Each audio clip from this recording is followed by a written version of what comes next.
हाय दोस्तों, welcome to my channel again. Let's achieve excellence. तो आज हम करने वाले हैं हमारे एसपी का chapter number 2, transfer and transmission of share. तो बिना कोई टाइम वेस्ट किए शुरू करते हैं। किसी भी चैप्टर को पढ़ने से पहले आपको हमेशा अच्छी तरह से उसका टाइटल रीड कर लेना चाहिए। इस चैप्टर का टाइटल ये कहता है कि शेयर का ट्रांसफ़र और उसका ट्रांसमिशन किस तरह से करना है, वो सारी बातें इस चैप्टर में बताई गई हैं।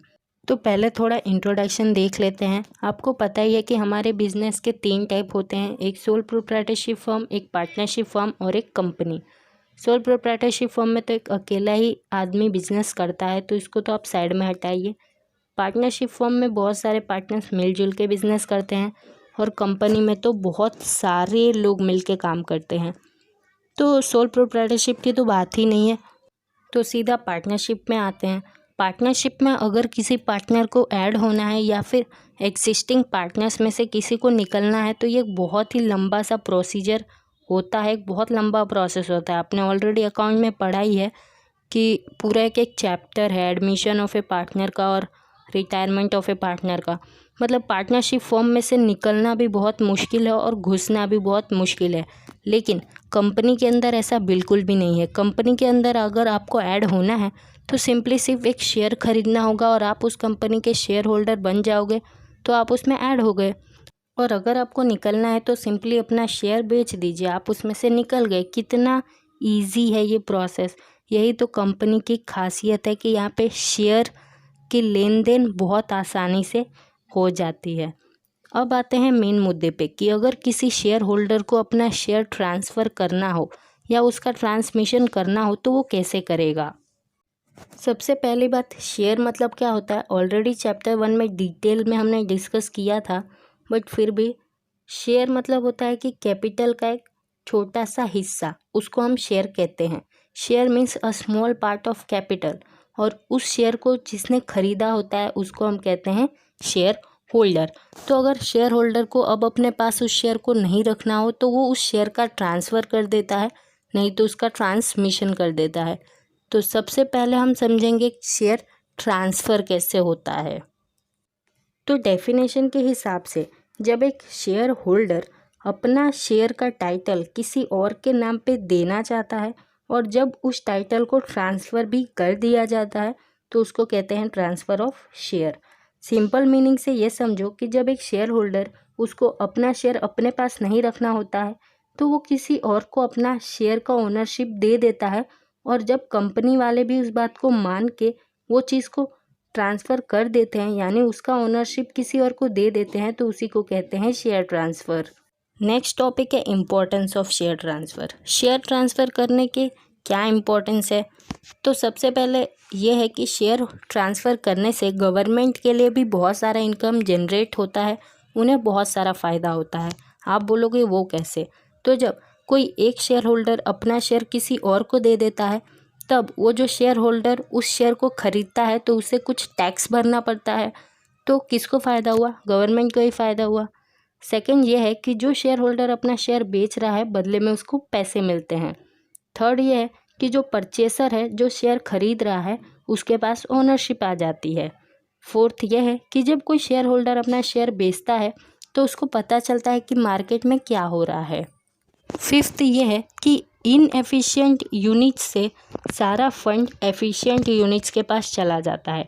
मतलब अगर कोई शेयर होल्डर ने अपना शेयर इनएफिशिएंट यूनिट, यानी कि कैसे भी छोटी सी किसी कंपनी में उन्होंने अपना पैसा इन्वेस्ट कर दिया था, फिर उन्हें पता चलेगा कि यार ये कंपनी अच्छी नहीं है, तो वो वहाँ से अपने शेयर को किसी और को दे के और वहाँ से चले जाएंगे और कहीं और दूसरे यूनिट में शेयर को खरीद लेंगे।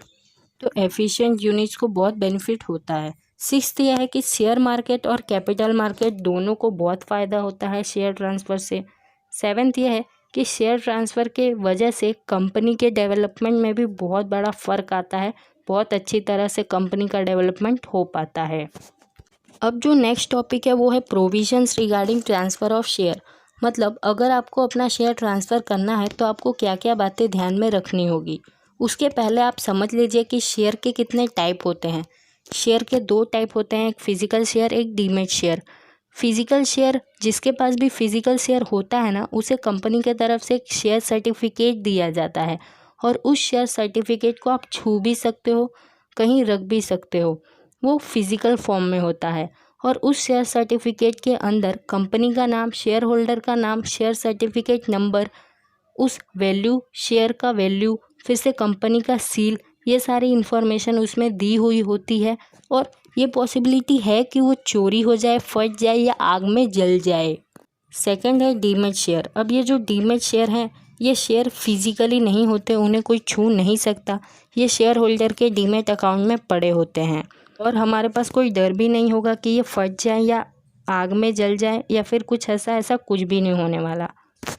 तो अब मेन टॉपिक ये है कि अगर आपको शेयर को ट्रांसफ़र करना है तो क्या क्या बातें ध्यान में रखनी होगी। सबसे पहले आपको एक शेयर ट्रांसफ़र फॉर्म होता है, वो भरना होगा। उस फॉर्म के अंदर पूरी डिटेल्स होनी चाहिए, जो बेच रहा है उसकी भी और जो ख़रीद रहा है उसकी भी। उन दोनों का एड्रेस होना चाहिए, साइन होना चाहिए, सब कुछ होना चाहिए। और ऐसे फॉर्म आपको कहाँ मिल जाएंगे? कंपनी के रजिस्ट्रार में मिल जाएंगे या फिर शेयर ब्रोकर्स के पास यानी दलालों के पास मिल जाएंगे। सेकंड काम है शेयर सर्टिफिकेट। आपको अपने फॉर्म के साथ अपना शेयर सर्टिफिकेट या फिर शेयर अलॉटमेंट लेटर, उसे आपको अपने फॉर्म के साथ पिन करना होता है। थर्ड है अनपेड कॉल्स। अगर आपके शेयर में कोई अनपेड कॉल्स है तो आप उन शेयर को ट्रांसफ़र नहीं कर सकते हो। मतलब कि आप जो भी शेयर ट्रांसफ़र कर रहे हो उसके सारे पैसे आपने कंपनी को भर दिए हैं, तब भी आप उन शेयर को ट्रांसफ़र कर सकते हो। ऐसा नहीं कि आप बचने के लिए ट्रांसफ़र कर रहे हो और हो जाएगा, ऐसा नहीं होगा। फोर्थ है ऑब्जेक्शन एप्लीकेशन। अगर किसी ने भी कोई भी ऑब्जेक्शन उठाया तो आपका शेयर ट्रांसफ़र नहीं होगा। फिफ्थ है सेटिस्फैक्ट्री एविडेंस। अगर आपका शेयर ट्रांसफ़र फॉर्म जिसे आपने भरा था, साइन भी किया था, वो खो गया या चोरी हो गया, तब दोनों ही पार्टीज़ को साइन करना होता है और डायरेक्टर्स को दिखाना होता है। और अगर डायरेक्टर मान गए तो आपका शेयर ट्रांसफ़र हो जाएगा। सिक्स्थ है लाइन राइट्स। लाइन मतलब क्या होता है कि अगर कोई किसी को कुछ चीज़ उधारी पे देता है तो उसके पास पूरा हक है कि अगर वो दूसरा बंदा उसके पैसे नहीं लौटाता है तो वो उसके पर्सनल चीज़ों को बेच के अपना पैसा ले ले। तो अगर कोई शेयर होल्डर है जो अपना शेयर ट्रांसफ़र कर रहा है लेकिन कंपनी के पास उसकी उधारी है, तो कंपनी चाहे तो उसका शेयर हथिया सकती है और सारे पैसे अपने वहाँ से वो कंपेंसेट कर सकती है। सेवेंथ है स्टैम्प ड्यूटी। आप जो शेयर ट्रांसफ़र फॉर्म है आपका, उस पे बराबर से स्टैम्प ड्यूटी लगा होना चाहिए। शेयर के वैल्यू के हिसाब से स्टैम्प ड्यूटी सही से लगी होनी चाहिए। अगर ऐसा नहीं है तो फिर आपका शेयर ट्रांसफ़र नहीं होगा। एट्थ है share certificate to the new share holder. अब इतना प्रोसेस होने के बाद शेयर सर्टिफिकेट नए शेयर होल्डर को दे दिया जाता है 1 महीने के अंदर अंदर। नाइन्थ है रिजेक्शन ऑफ शेयर ट्रांसफ़र। लेकिन शेयर ट्रांसफ़र रिजेक्ट हो सकता है अगर कंपनी के रजिस्ट्रार ने कुछ रेस्ट्रिक्शन लगा दिए या फिर कोर्ट ने उसे देखा तो उन्हें ये मिला कि भाई ये जो ट्रांसफ़र हुआ है इसमें कानूनी तौर से कोई दिक्कत है, तभी भी वो शेयर ट्रांसफ़र नहीं होगा। 10th है provision of articles of association. Share transfer करते समय आपको अपने कंपनीज एक्ट और आर्टिकल ऑफ एसोसिएशन को चेक कर लेना है कि आप सब कुछ सही से कर रहे हो कि नहीं। अगर आप नहीं कर रहे होगे तो आपका शेयर ट्रांसफ़र नहीं होगा। 11th है रजिस्टर ऑफ मेंबर्स। मतलब कि कंपनी के अंदर उसी शेयर होल्डर का नाम चलता रहेगा जो शेयर होल्डर अपना शेयर ट्रांसफ़र कर रहा है यानी किसी को दे रहा है। मतलब ओरिजिनल शेयर होल्डर का ही नाम कंपनी में तब तक चलता रहेगा जब तक पूरा प्रोसेस कंप्लीट नहीं हो जाता। 12th है right of dividend. Original share holder यानी पहले वाले शेयर होल्डर को ही डिविडेंड मिलता रहेगा जब तक कि उसका शेयर ट्रांसफ़र पूरी तरह से कंप्लीट नहीं हो जाता। 10th है in case of single person company. मतलब अगर कोई सिंगल पर्सन कंपनी है, कोई एक अकेला इंसान ही कंपनी को चला रहा है और उसकी डेथ हो जाए तब क्या होगा? तब उसने जिस भी पर्सन को नॉमिनी बनाया है उसे कंपनी अपना शेयर होल्डर बना लेगी। और ये बात कंपनी को नॉमिनी को पहले से बता देना है। जब उस मेंबर की डेथ हुई तभी उन्हें बता देना है कि अब आप हमारे शेयर होल्डर हो गए। नहीं तो क्या पता 3-4 महीने बाद कंपनी उन्हें डिविडेंड भेजे और वो खुश हो जाए कि यार फ्री में पैसे आ रहे हैं, उन्हें पता ही नहीं कि वो शेयर होल्डर है। ऐसा नहीं होना चाहिए। और ये भी हो सकता है नॉमिनी चाहे ना तो अपना जो शेयर जो उसे मिला है वो किसी और को भी दे सकता है। और लास्ट ये है कि नॉमिनी को भी उतना ही डिविडेंड दिया जाएगा, वही सारे राइट्स दिए जाएंगे जो पहले वाले शेयर होल्डर को दिया जा रहा था।